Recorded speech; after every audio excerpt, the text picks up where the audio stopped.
Arratsalde on danoi, zer moduz? Mila esker onaino gerturatu zareten guztioi.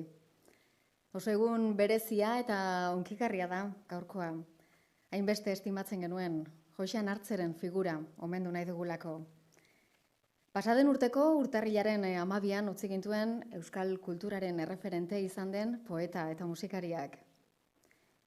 Joxean Hartzeren ustetan, pertsona oro, gizaki oro, gizaki delako da, olerkari edo musikari edo zein motatako sortzailea. Eta uste zuen, gainera, gizaki izateko hala izan behartzuela, sortzaile izan behartzuela. Askatasuna da, agian bere gairik aipatuena eta bihozkadarik ozenena idatzi zuen Juan Mari Lekuonak Hartzeren sentipena eta bizitasuna ikusita. Askatasuna, gorputzarena bezala, gogoaren zilbor estea ere hautsiaz. Ibilbide aberatsa da Joxe Anton Hartzerena, berezko bereizitasun ederrak dituen ibilbide interesgarria. 40 urteko ibilbidean garatu zuen lan poetiko berritzailea, haren ikuskizun eszeniko abanguardistak, Laboarentzat idatzi zituen letrak. Ez tok Amairuko kidezela egindako lanak, Jesus anaiarekin batera txalapartari eman zizkion duintasuna eta etorkizuneko tokia. 1960ko hamarkadatik aurrera, euskal kulturak izan zuen berpizkundearen figura garrantzitsuenetakoa izan zen Hartze. Jarraian, Denis Itxaso kultura diputatuaren hitzak entzungo ditugu, Gipuzkoako Foru Aldundiak eskuratu berri duen Joxean Hartzeren artxibo eta liburutegiaren eta bere izena daraman bekaren aurkezpen ekitaldi honen barruan, Denis Itxaso, zurea da hitza. Txalo gero bat.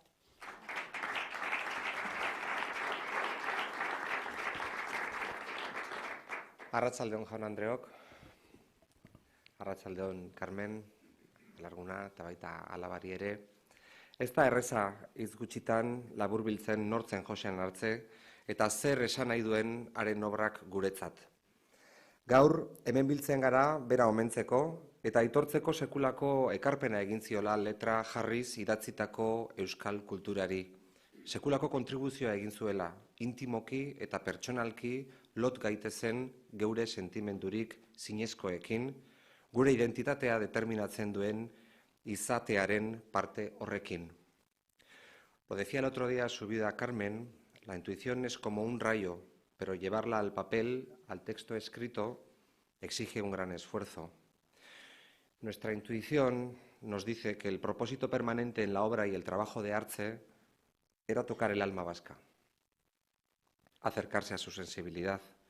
Sus caminos fueron múltiples y variados, transitando por el euskara, la poesía, la música o la chalaparta y por cualquier otra vía que le permitiese acercarse a la parte más sensible y emocional de ese yo colectivo. Encontrar los lenguajes para hacer ese viaje y compartirlo exige un gran esfuerzo. Conseguirlo haciendo de lo complejo algo hermoso que conecta y conmueve el espíritu de personas de circunstancias muy diversas requiere genio intelectual y una gran sensibilidad. Hartze gai izan zen ariketa zail hori egiteko. Haren obrak eta poesiak zeintzuk baitira ariketa intelektual indartsu eta konplexu baten fruitu, errebelazio izaera hartzen dute, eta naturaltasunez helarazten dira bitarteko gisa kantuak, esaera zarrak eta musika hartuta. Hala, haren lanak lagungarriak dira jaietan eta ospakizunetan, baina baita unerik solemneetan ere. Euskal Arimak bere burua edatzeko edo bere baitara biltzeko premia sumatzen duen uneetan, hantxe dago Hartze bere obrarekin eta bere intuizioekin. Txalapartarekin markatzen du kanpoaldean gertatzen denaren erritmoa, baina aldi berean sakoneraino iristen zaigu gure barnealdean durundi egiteko. Isilka sartzen da gure barne paisaia guztietatik. Lanbroak kanpoko paisaiak eskutatzen dituenean bakarrik ikusten ditugun bazter intimo horietatik guztietatik, geure bazterrak kantuan kontatzen digun bezala. Hartze Euskal Ariman sartzen da, ura erakusten digu, eta laguntzen digu ura ezagutzen eta geure burua ezagutzen. Bere poesiarekin, txoriaren hegaldia bezala goratzen diren hitzekin. Hitzek bihotzak ukitzen dituzte eta gogoan irauten dute. Norberarenak balira bezala sentituak izateko, zinezkoak direlako eta laguntzen digutelako hobeto ulertzen zer garen eta zer sentitzen dugun. Horra hor, hartzeren meriturik handiena. Bere intuizioarekin argi egitea Euskal Arimaren bazterrei. Aurren ager diezaizkigun lanbroak eskutatzen zituen munduak eta sentimentuak. Hori da haren meritua. Ekarpen bat egiten digu geure izatearen gaineko ezagutza batez, zeinak bizirik irauten baitu eta traszenditu egiten baikaitu. Mila esker, Joxan.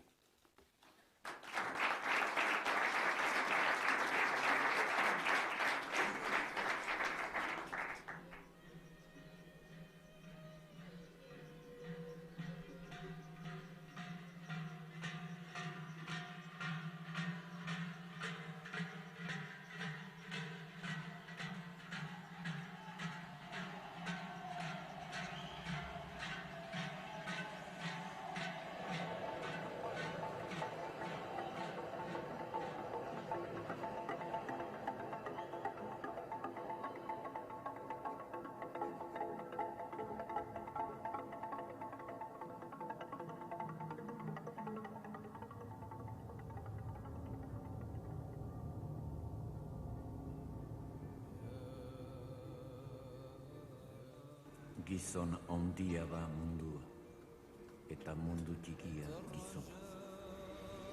Munduaren bihotza da eguzkia, eta gizonaren eguzkia bihotza.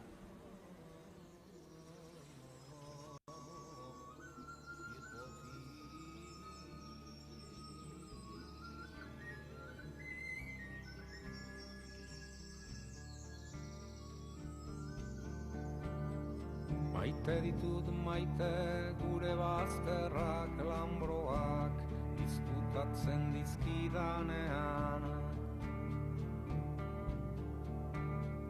Maite ditut maite gure bazterrak lanbroak izkutatzen dizkidanean.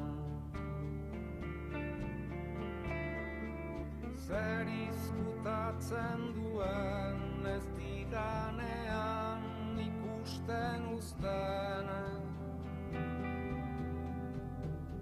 Orduan hasten bainaiz, izkutukoan nire baitan pizten diren bazter miresgarriak ikusten.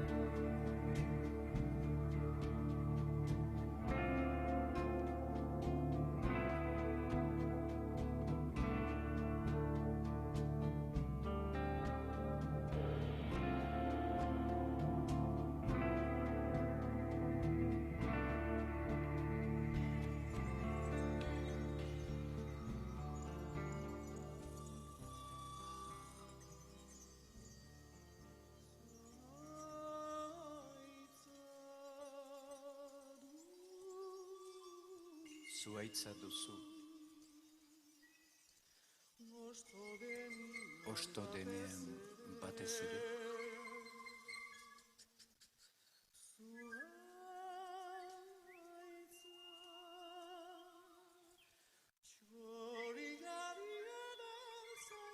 Txoriari eder zaiun kaiola bakarra.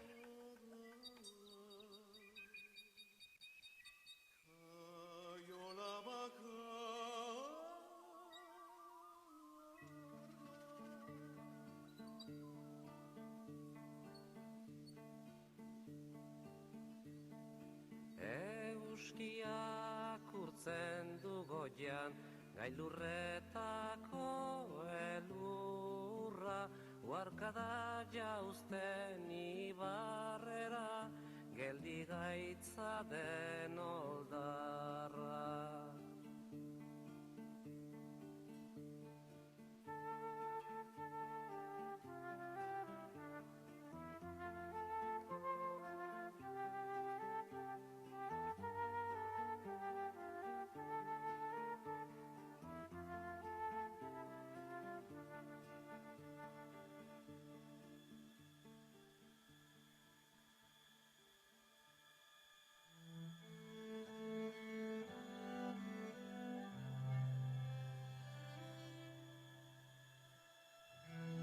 Hegoak ebaki banizkio, nerea izango zen. Ez zuen aldekingo. Baina horrela, etzen gehiago txori izango. Eta nik txoria nuen maite.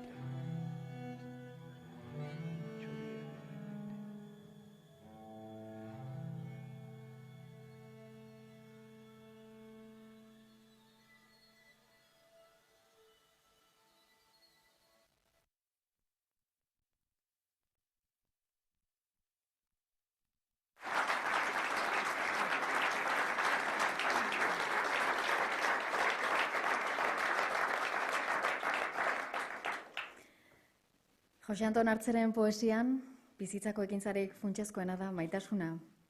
Eta maitasun horretatik abiatuta, diputazioak bere gain hartu dituen artxibo eta materialari esker, Artzeren sortze prozesua gertuagotik ezagutzea, zaintzea eta jendartera hurbiltzea dira helburuetako batzuk.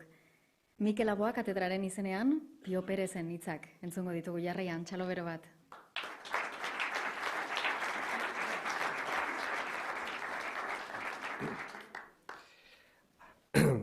Aldun nagusi ordea, Gipuzkoako gainontzeko agintariak, Carmen Esteban, herritarrak, arratsaldeon.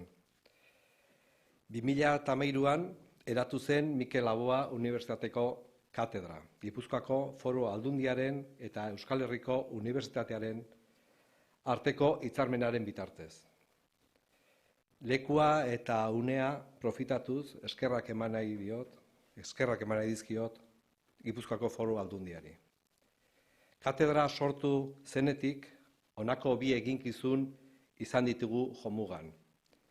Lehenengo, euskal arte eta folklorari buruzko ikerkuntzan eragitea, eta bigarrenez, arte sormena bultzatzea. Beti ere, Mikel Laboaren lanaren alde ugariak abiapuntutzat hartuta. Orain arteko jardueretan arreta berezia eskaini diogu musikari, dantzari eta bertsolaritzari. Gaurtik aurrera, kultura, turismo, gazteria eta kirola departamentuaren laguntzaz, poesia eta literaturaren inguruko ikerkuntza ere bideratuko dugu. Horregatik, aurkeztu nahi dugu Josean Artze izeneko ikerketa saria. Sari honen bidez, doktore aurreko beka kontratu bat formalizatuko da tesiak egiteko, euskal poesia eta literaturaren alorrean. Josean Artze sariaren bidez, doktore gaiak urtebeteko beka bat eskuratuko du, beste 3 urtez luzatzeko aukerarekin, HUko sail edo instituto batean. Hasieran esan dudan bezala, Laboaren lan anitzaren inguruan ikerkuntza bideratzeko sortu zen Unibertsitate katedra. Begi bistekoa da, Laboa sortzaile aberatsa izan dela. Sormen unibertso aberatsa eta anitza eraiki baizuen. Halaber, begi bistakoa da ere, sormen unibertso horretan Josean Artzek lekurik garrantzitsuenetako bat duela. Nekez irudikatu dezakegu Laboaren kantak Artzeren poesiari gabe. Eta nekez irudika dezakegu Artzeren poesia Laboaren musikari gabe. Laboak eta Artzek elkar ezagutu zuten 1965an, Ziztiagaren etxean. Urte nahasiak izan ziren haiek. Munduko hainbat lekuetan gazteek kolokan jarri zuten estatua. Pariseko maiatzak kolokan jarri zuen Frantziako estatua. Pragan, berriz, herritarrek ere komunismo imperialista dardarka jarri zuten. Bestetan, mugimendu hippiak eta Vietnameko aurkako, gerraren aurkakoak ere, mendebaldeko kosmibizioa krisi gorrian utzi zuen ere. Euskal Herrian zer esanik ez. Frankismoaren azken urtetako errepresio bortitzak zirrikitu guztietara hedatu zen. Egonezina eta menderakuntza erabatekoa izan zen garaiko euskal gaztengan. Lourdes Siriondok kantatzen zuen bezala, mundu garbiago bat bizi nahi genduke. Gezurraren kontra injustiziarik ez, gazte gara gazte eta ez gaude konforme.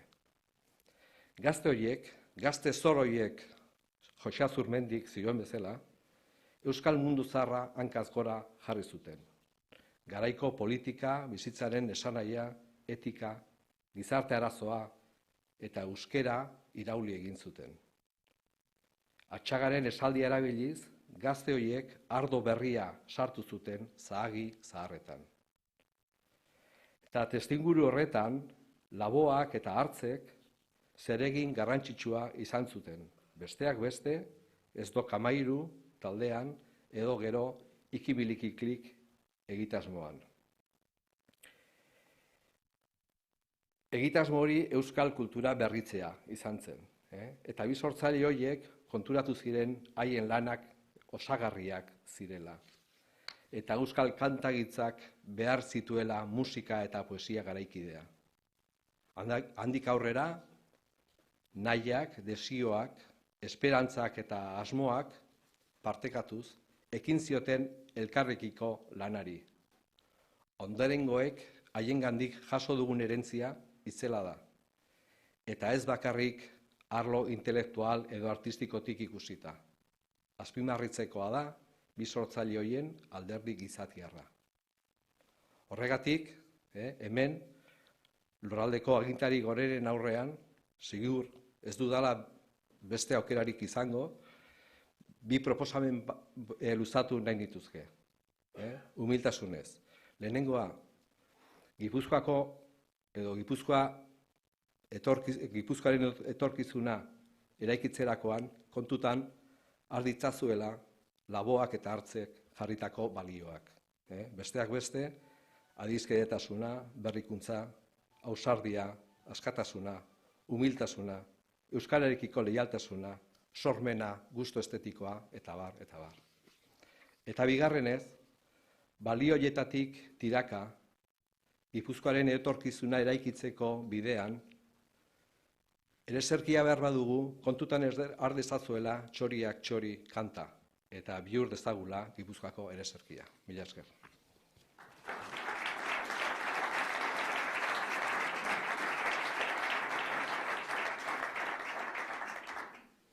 Eta segidan, Belen Oronoz, filologoa eta literatur ikerlaria, Josean Hartzeren ekarpenaren inguruan arituko zaigu. Gazteri berria, kantagintza berria liburuaren egilea, Josean Hartzeren inguruan tesi bat ere kaleratu zuen, Eusko Ikaskuntzaren beka batekin, musikariaren eta poetaren obraren inguruko nondik norako guztiak ikertu ditu, eta Belen, zure hitzak ere entzuneko genituzke gaurkoan, txalo bero bat.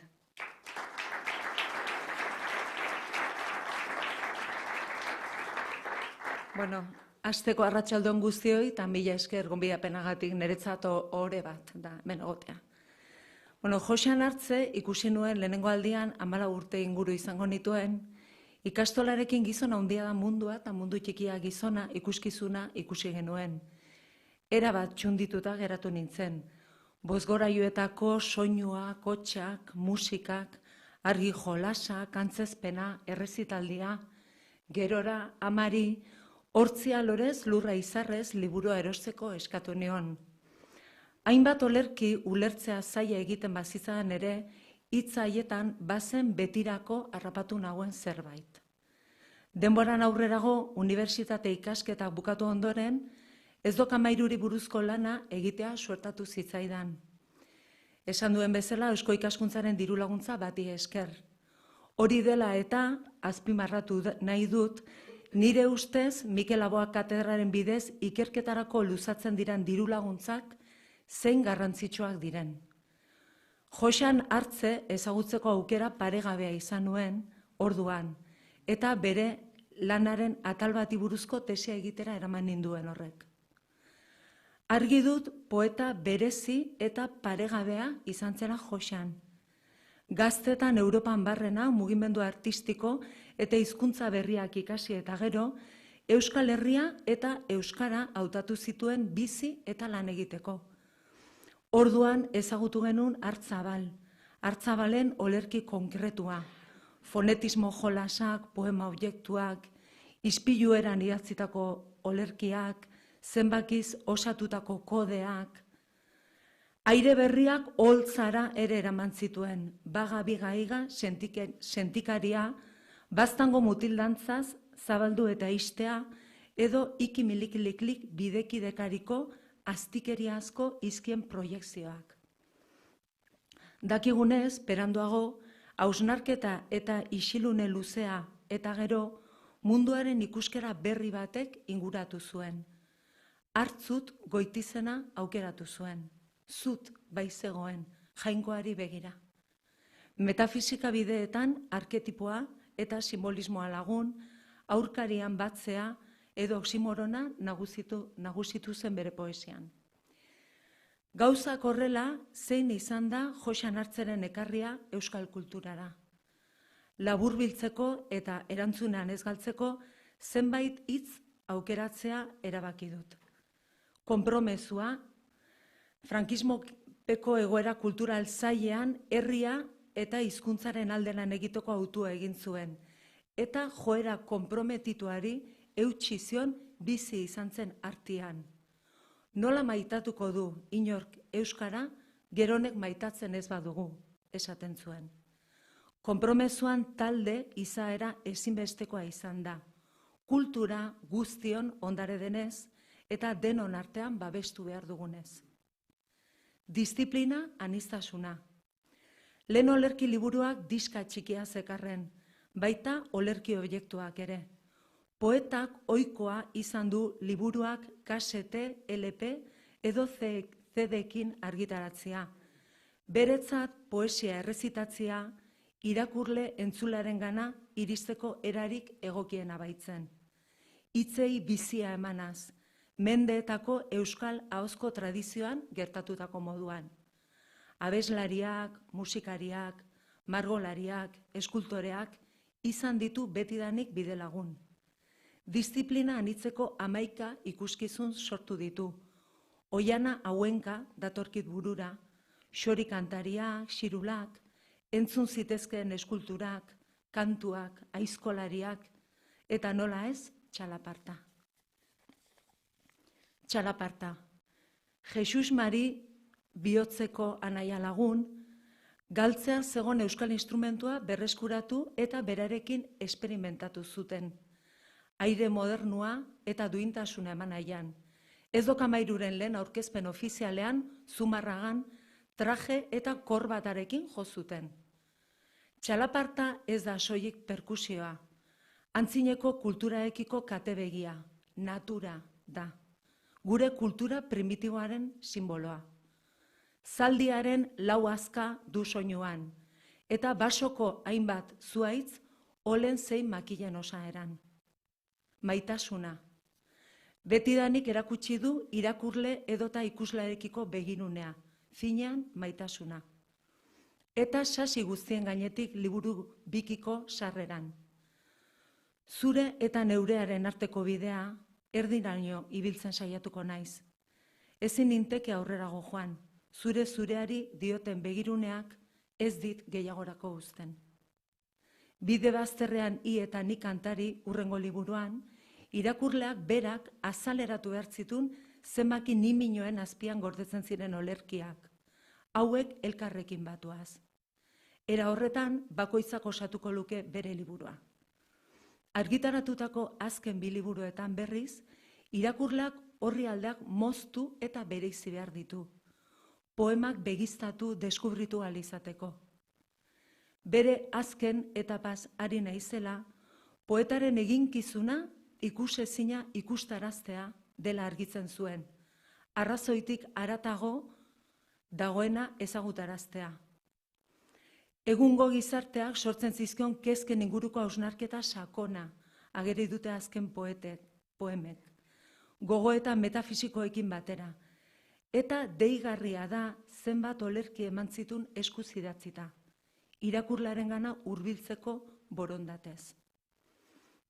Argazki orokor honekin asmatu ote duan esperantzan, bukatzeko Bizitzaren atea dukegu eriotza, azken liburuko, azken olerkia ekarriko dut.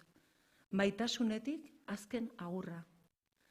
Partitzeko tenorea una nun den jina. Banoa, baina ez noa. Zurekin nauzu, elkarrekin izango. Joan berra, etorri ahalko bagara berriro.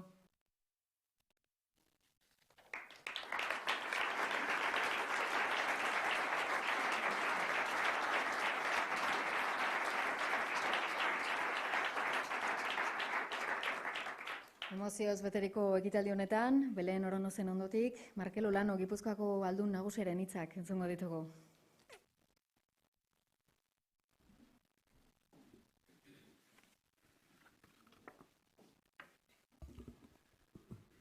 Arratsalde on guztioi eta ongi etorriak guztion etxera.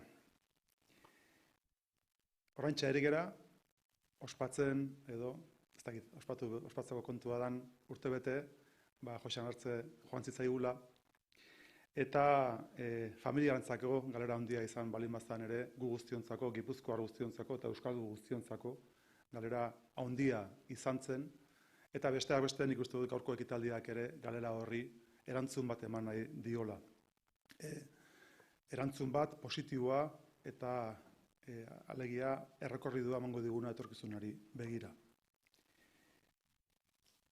Lehena baipatu da Jose Azurmendi, ez dugu gaztu behar, duela hilabete bat edo, jakin taldeari hemen bertan Urrezko domina eman genila, Gipuzkoako Urrezko domina. Eta nik Jose Azurmendiri, domina jasotzunetako bati, entzuna daukat, gure herriak, Euskal Herriak, ez zuela bere garaian berpizkunderik izan. Alegia, normalean, Europa osoko herriek, 16. mendean izan zuten euren berpizkundea, berpizkunde horrek pentsamendu ikuspegitik zeuken bere ekarpena, baina baita ere hizkuntza propio nazionalaren reibindikazioaren eta ekintzen eta edukien ikuspegitik bazegoen hor izugarrizko irakin bat, eta gure herriak hori ez zuela garaian izan. Eta izan zuela 20. mendean. Justu diktadura baten erdi-erdian. Eta garai hartan, 50 urte horietan, 50 tarte horretan egontzan irakin sozial eta kultural horretan, danak ditzagutzen ditugu adibidez, pentsamentu ikuspegitik jakin taldeak zer ekarri zion gure herriari. Edo gaur taldeak arte plastikon ikuspegitik zer ekarri zuen. Saizar Bitoriaren lehenengo novela 79koa da. Eta baita ere ez dok 13 ez ekarpen egin zion gure herriari. Alegia, berpizkunde baten elementu guztiak hamarkada pare baten horretan sortu ziren eta aktibatu ziren. Eta guk, foru aldundu bezala, Urrezko dominak eta bestelako rekonozimentuak egin dituen ditugutan, belaunaldi horri gure rekonozimentua egin nahi izan diogu. Gogoan daukat adibidez, Andereñoi, ikastolen sortzaile izan ziren Andereñoi eskaini genien Urrezko domina baita ere. Eta hor badago koherentzia bat izan ere, berpizkunde hartan osagai oinarrizkoak izan ziren, pertsona eta talde guztiei rekonozimentu kolektibo bat sortzaielako, eta behin eta berriro rekonozimentu hori gizarteratzea ezinbestekoa ikusten dugulako. Eta hortik haratago, nik uste dut rekonozimentua garrantzitsua dela, baina hortik haratago, hor dagoela ondare baita ere, hor dagoela, altxor bat, eta altxor hori egin behar duguna da berreskuratu, mantendu eta proiektatu etorkizunari begira. Adibidez, Xabier Lete eta Lourdes Iriondoren artxiboarekin egin genuen hori, oraintxe aipatu izan da, Mikel Laboa katedra martxan jarri genuen baita ere, instituzio bezala, eta gaur edo hemendik aurrera Josean Artzeren artxiboa eta bere ondare esan dezakegu gure memoria babesteko hartu dugun konpromisoa. Nik badakit, Carmenentzako, alabarentzako eta bere familia osoarentzako oso kutxunak ziren zenbait elementu familiatik kanporatera eta babes publikora eramatea, igual pixka bat momentu batean mingarri xamarra ere izan litekela, baina egia da baita ere, arlo horretan guk hartzen dugun konpromisoa oso importantea dela, foru aldundu bezala, altxor hori, babes hori, alde batetik ondo gordetzeko, eta baita ere, ikerketarako prest edukitzeko, eta beraz edatzeko hemendik aurrera ere hurrengo belaunaldiek ezagutu dezaten Joxean, eta baita ere bere belaunaldi osoa. Beraz, ekarpen hori bereziki eskertu nahi dizuet. Izan ere, gure ardura dalako, zuek egiten duzuen sakrifizio hori, gizarte osoarentzako onura izatea. Eta nik uste dut ziur nago izango dela. Nik aipatzeko ideia bat niretzako bentze garrantzitsua dena, ez? Hor belaunaldi bat egontzan, berpizkunde bat egontzan, baina gure herriak une honetan bizi dugun koiuntura korapilatsuan, kultur ikuspegitik, hezkuntza ikuspegitik, behar du belaunaldi berri bat, berpizkundu berri bat martxan jartzeko. Eta bere momentuan Joxean eta bere lagunek, bere kideek, martxan jarri zuten mugimendu horrek oinarrian zeukana da alde batetik sorkuntza espiritu bat, kreatibitate bat zegoen hor, eta zegoen betare askatasun bat.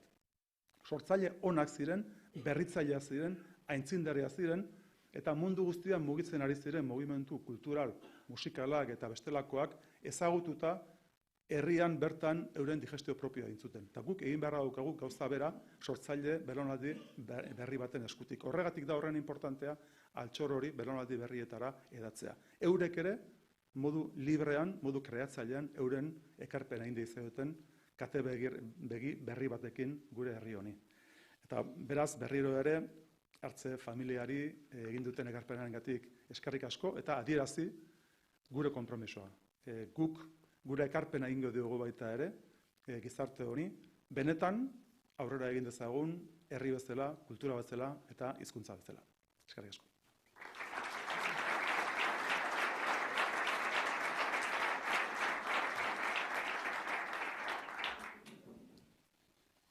Aurten 50 urte beteko ditu hartzeren Isturitzetik Tolosan Barru liburuak.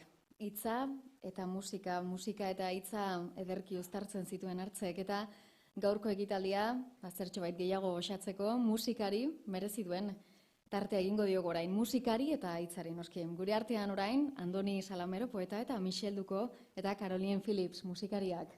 Txalo bero bat, bere gintzat.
Hartze Agirre Jose Antonio Usurbilen jaio zen.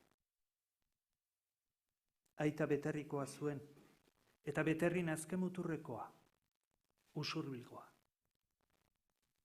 Ama Goierrikoa. Eta Goierrin azken herrikoa, Ataungoa. Eta Ataunen azken auzokoa, Aiakoa. Amaren aita, Jose Artzaina Errondo Basetxekoa. Eta aitaren ama Antxoni, nekazaria, Zizurgilgoa, Elizaldetxekoa.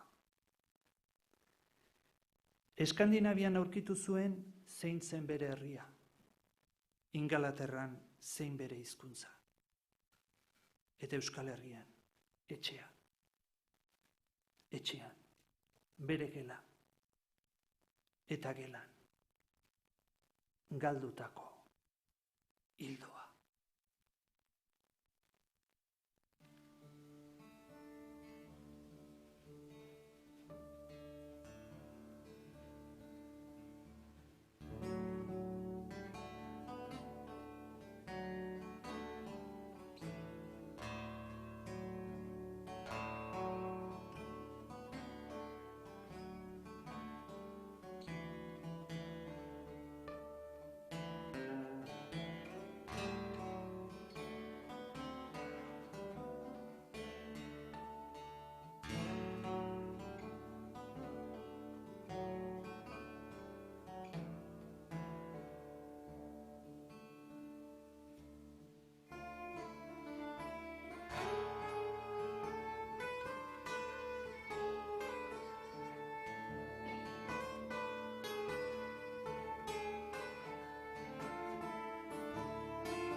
Zein zaizkidan eder, lurra eta euria, eguzkia eta eguratsa.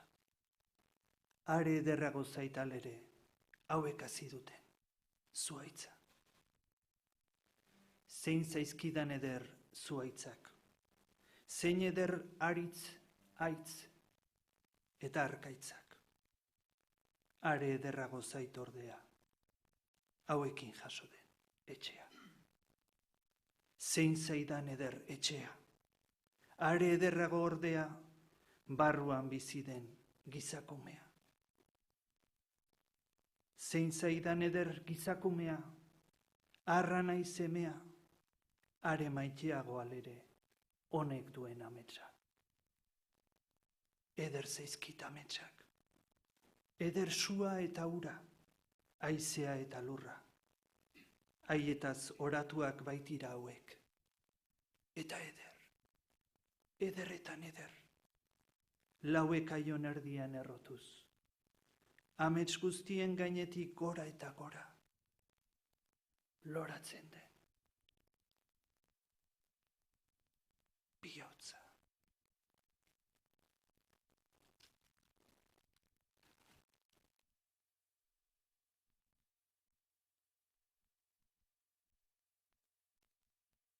Den eta diren izaki guztiak bezala. Baina bereziki arrazoidunok, maitatuak garelako izan bagaragu. Maite dugulako bizi, garago bizi. Eta bizi hilko ezten biziz, hilko eztena bizi erazten baitigu maitasunak. Ezingo genuke maitatu. Maitatuak izan ezpagina, aurrena.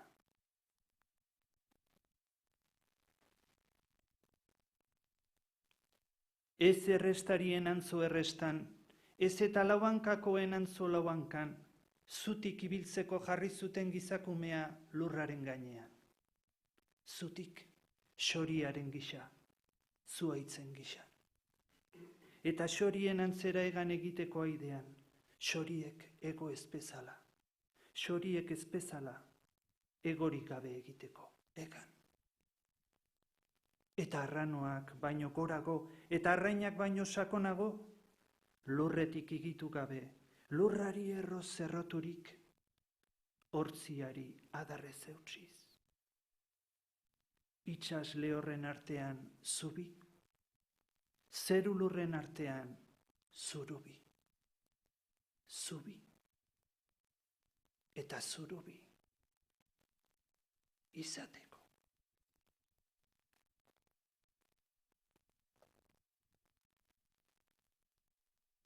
Gu gizonok, garela gizar naiz gizeme, gerriz behera, lurtarrak, lepoz gora, zerutarrakera.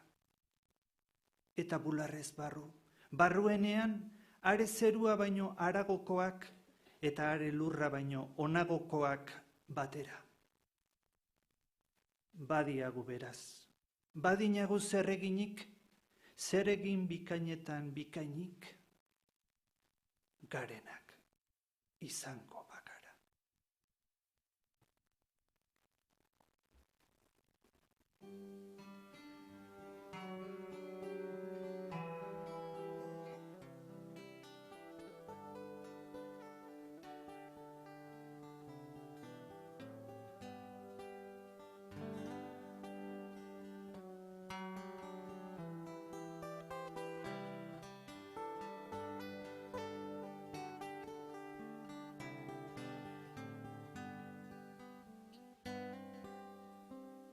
Iragana eta geroa lehertzen den oraina, heriotzaraina bizitzen saiatu behar dut. Ez nuke inoiz orain hau behin bakarrik biziko dudala inoiz, inoiz antzina.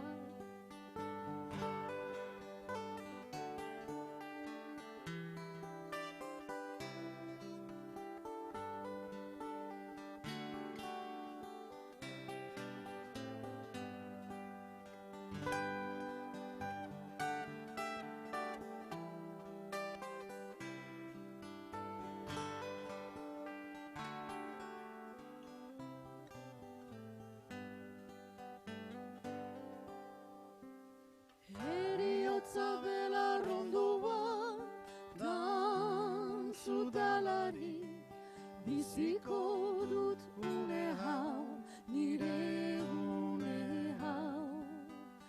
Azkenekoa balitz bezala, biziko dut, lehenengoa banu bezala, biziko.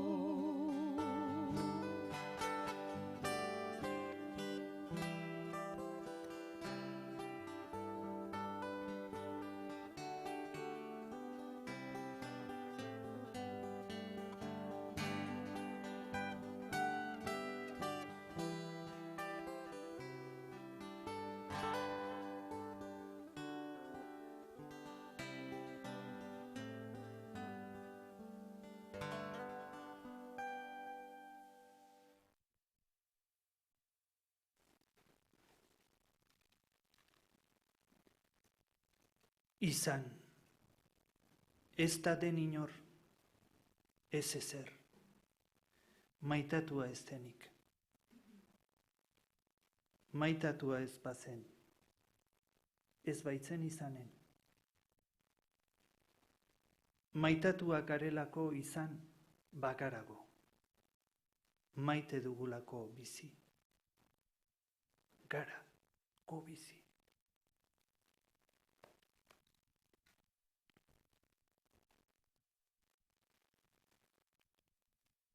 Maite dugun arte ez dugu ikusten, ezin ikus.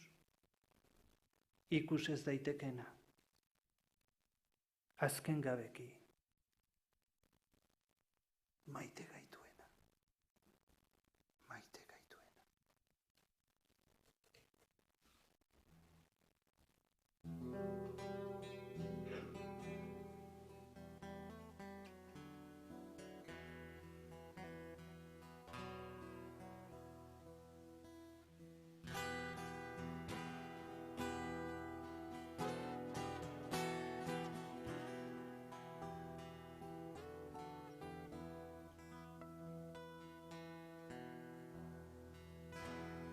Maite ditut maite, gure bazterrak lamroak, izkutatzen dizkidanean. Maite ditut maite, gure bazterrak lamroak, izkutatzen dizkidanean. Zer izkutatzen duen, ez didanean, ikusten uzten.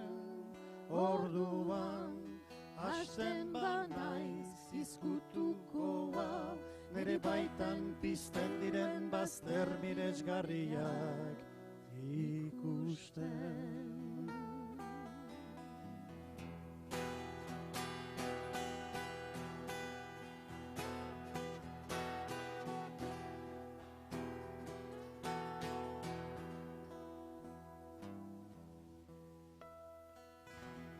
Maite ditut maite, gure bazterrak lamroak, izkutatzen dizkidanean. Maite ditut maite, gure bazterrak lamroak, izkutatzen dizkidanean. Zer izkutatzen duen, ez didanean, ikusten uzten. Orduan, hasten banaiz izkutukoa, nere baitan pizten diren bazter miresgarriak ikusten.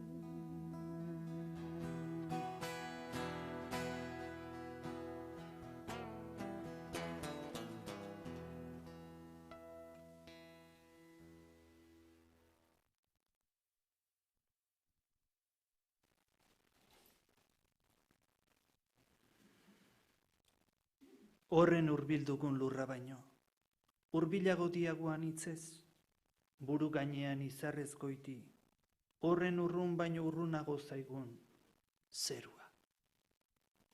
Bai, lurra oinpean diagu, baina zerua bihotzean.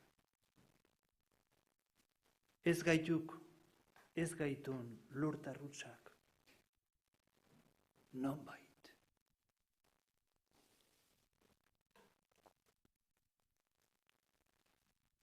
Ez dago lurra ezagutzerik, ez baduzu zeruaren berririk.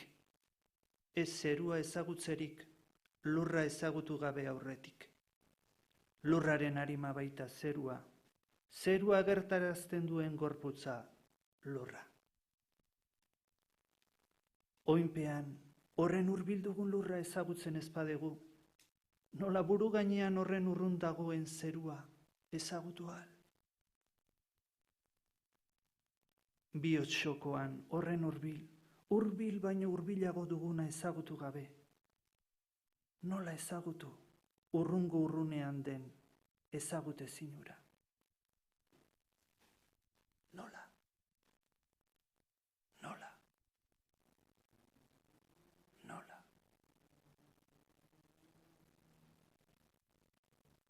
Bai, misterioa uki ezina da. Ikus ezina, zula ezina, atzeman ezina zinez, baina ez bizi ezina.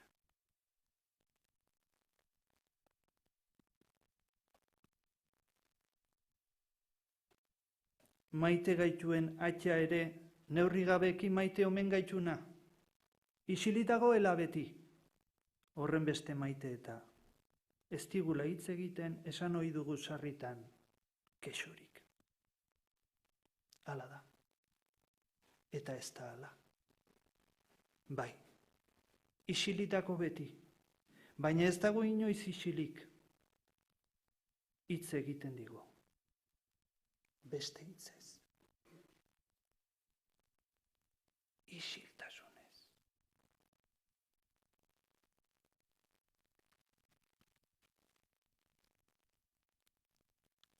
Isiltasunak une berezietan, bakan-bakanetan, kantatu ohi digun kantu isila, kanturik kantuena baino kantuagoa ohi zaigu zenbatez. hain da isiltasunean zolia, kantu zolia, isiltasuna, isiltasuna, isiltasuna.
Mundua itzalirik.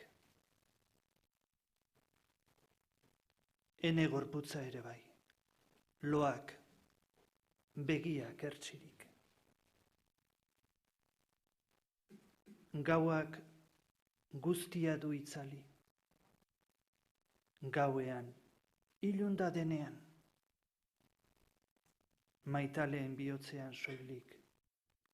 Eguzki. Hor, ez dago inoiz lorik. Liliek eta izarrek beti argi.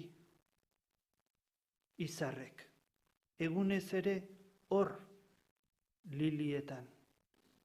Liliek gauez ere han.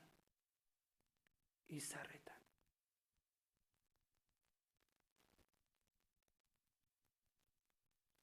Han geldi nintzan.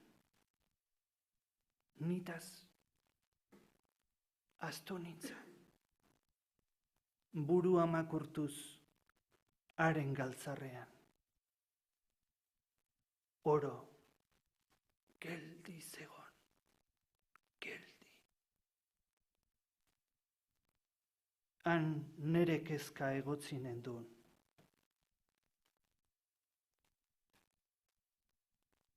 Lilien artean. Lilien artean. Lilien artean. Lilien artean.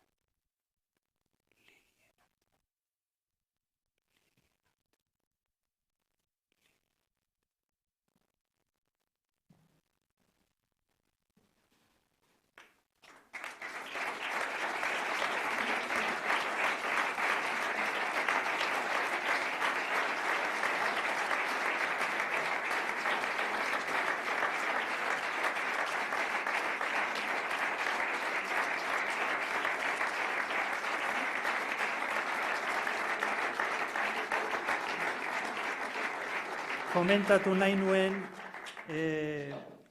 han geldi nintzan delako pasarte hau, azkenean irakurri dudan apaldia, Horixek, Joan Gurutzekoaren Gau iluna Notxe Oskura poema ospetsutik aterata dagola, eta Joxanek oso maite zuen pasarte hau. Orduan, bi olarkari kutxun, batetik esaten den bezala Joan Gurutzekoa, baina beste alde batetik, lehen aipatu den perpizkunde horri jarraiki, hori xebea, ez? Lizardi eta Laguaxetarekin referente handiak eta itzolekin ere izan dianak. Eskerrik asko, zuoi ere bai, aukera hau emateagatik, eta aurrera, esaten den bezala, ekin behar diogu gauza berri bat egiten, eta herria danok egiten dugu, ez? Egin eta eragin, azken finean danon eginkizuna da. Osea, Joxanen eredua hor dago eta jarrai dezagon.